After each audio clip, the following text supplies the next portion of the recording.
Assalamualaikum warahmatullahi wabarakatuh. Di channel ini aku akan membahas tentang kasus-kasus kriminal yang ada di seluruh dunia. Kasus pertama akan menceritakan tentang Rangga sang pahlawan cilik.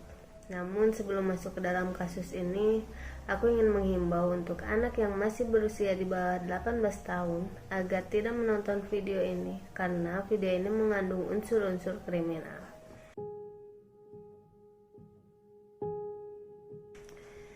Rangga Axel Mutakin adalah putra sulung dari pasangan Fadly Fajar dan Dina Nanda Pratiwi.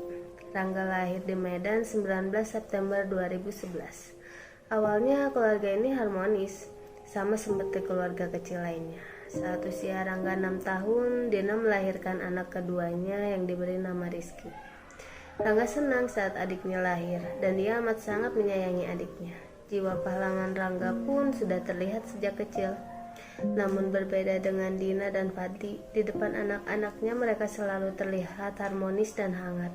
Tapi di sisi lain, saat anak-anaknya sedang tidak bersama mereka, Dina kerap kali memarahi Fadly karena Dina kesal kepada Fadly yang selalu malas-malasan mencari nafkah.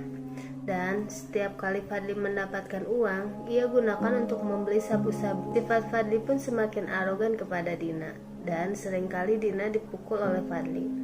Puncaknya pada tahun 2018, Dina sudah tidak kuat lagi dengan kelakuan Fadly yang makin kesini makin menjadi-jadi. Dina melayangkan gugat cerai kepada Fadly meskipun Fadly awalnya menolak. Namun lambat laun dia mulai menerima keputusan Dina dengan syarat Rangga dan Rizky ikut bersama Fadly. 1 tahun berpisah dengan Fadly, pada Juli 2019, Dina menemukan tambatan hatinya kembali dan memutuskan untuk menikah. Dina menikahi seorang bujangan bernama Ayub.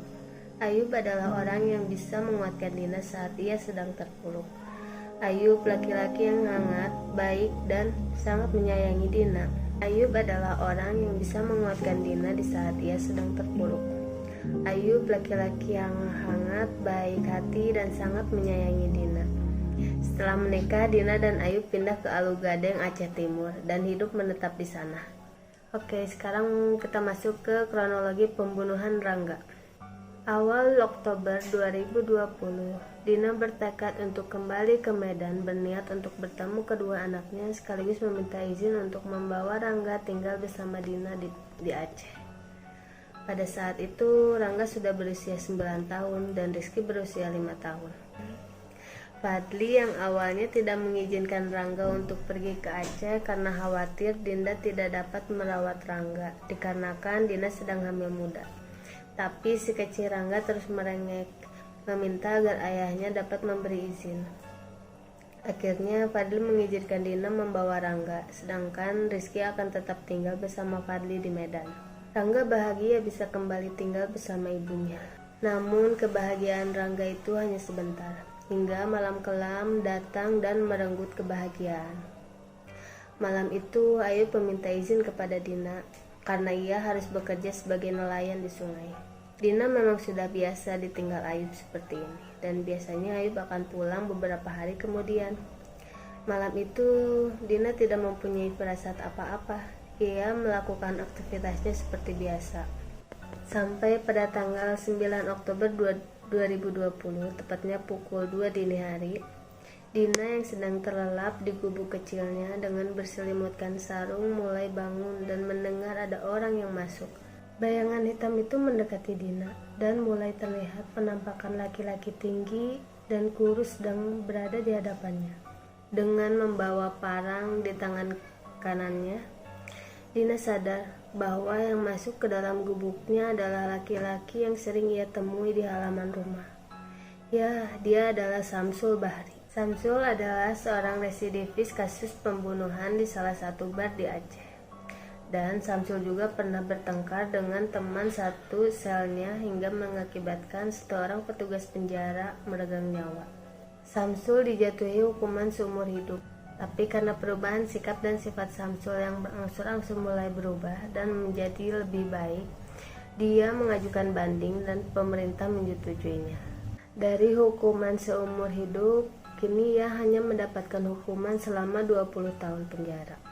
Pada tanggal 20 Januari 2019, atas permintaan keluarganya, Samsul dipindahkan ke Lapas 1 Tanjung Gusta Medan. Tepat setelah Samsul ditahan selama 15 tahun, pada tanggal 4 April 2020, Samsul bisa bebas dengan program asimilasi COVID-19 dari Kemenkumham. Balik lagi ke hari di mana Rangga, bocah 9 tahun itu bisa merenggang nyawa. Samsul mendekati tubuh Dina dengan masih memegang parang di tangannya dan mencoba untuk menyetubuhi Dina. Namun pada saat itu karena Dina takut, ia langsung berteriak, sehingga Rangga yang sedang tertidur di sampingnya pun terbangun. Melihat ibunya yang sedang ketakutan, anak itu langsung memeluk ibunya. Dina menyuruh Rangga pergi keluar, memanggil tetangganya untuk meminta pertolongan. Bukannya Rangga lari, ia malah menghadang Samsul dan mendorongnya hingga terjatuh. Samsul yang saat itu emosi lalu membawa parang dan mendekati Rangga. Parang itu melayang merobek leher anak kecil itu hingga tergulai tidak berdaya. Tidak puas dengan satu sayatan, dengan amarahnya yang masih menggebu-gebu karena Rangga yang terus saja melawan Samsul, sayatan kedua melayang ke pundak dan dada Rangga. Anak kecil itu sudah tak bernyawa. Ia meninggal di hadapan ibunya. Bukannya Samsul bergegas membawa Rangga ke rumah sakit, ia malah menarik ibunya keluar dan memuaskan hasrat yang sudah ia simpan sejak lama. Dina hanya bisa pasrah, disetubuhi oleh Samsul. Saat Samsul puas menyetubuhi Dina, ia bergegas masuk ke dalam gubuk Dina untuk melenyapkan tubuh Rangga. Tubuh Rangga dimasukkan ke dalam karung dan dibawa ke sungai dekat kebun sawit. Dina yang masih dalam keadaan takut dan kesakitan, ia menghiraukan darah yang bercucuran di pahanya, berusaha mencari bantuan, hingga akhirnya ia bertemu dengan Nenek Nur. Nenek Nur adalah tetangga Dina. Nenek Nur kaget melihat Dina dengan keadaan setengah telanjang. Ia membawa Dina ke rumahnya dan memberikan minum. Dina menceritakan semua kejadian itu kepada Nenek Nur. Dengan sigap, Nenek Nur langsung memberitahukan kepada semua warga. Pagi hari, Ayub dan warga Lugadeng berbondong-bondong mencari keberadaan Samsul dan jasad Rangga. Mereka dibantu oleh petugas kepolisian, TNI, dan juga BPBD Kota Langsa dan Aceh Timur. Sungai dan perkebunan kelapa sawit mereka sisir, namun jasad Rangga maupun Samsul belum juga ditemukan. 1 hari berlalu, petugas kepolisian terus mencari keberadaan Samsul. Kini pencarian mereka membuahkan hasil. Samsul ditemukan di balik pohon besar bertutupkan semak-semak dengan tangan kanan masih memegang parang. Polisi bergegas menangkap Samsul, namun dia berusaha kabur hingga tembakan demi tembakan bersarang di kaki Samsul. Ya, Samsul ditembak sebanyak 3 kali oleh petugas kepolisian sebelum ia dibawa ke Polres Langsa. Saat diinterogasi, Samsul tutup mulut dan enggan memberitahu informasi di mana dia membuang jasad Rangga. Tim kepolisian dan warga Alugadeng tidak menyerah. Mereka terus menyisir sungai dan kebun kelapa sawit, berharap mereka dapat secepatnya menemukan jasad Rangga. Wenry, warga Alugadeng yang saat itu ikut membantu mencari jasad Rangga, melihat sebuah karung goni mengapung di pinggir sungai. Ia mendekati karung itu dan membukanya. Terkejut, Wendy langsung berteriak dan petugas kepolisian serta warga lainnya menghampiri Wendy. Di dalam karung itu terdapat jasad Rangga dengan badan penuh dengan luka, sayatan, dan tusukan yang sudah menganga. Jasad Rangga dibawa ke rumah sakit untuk divisum.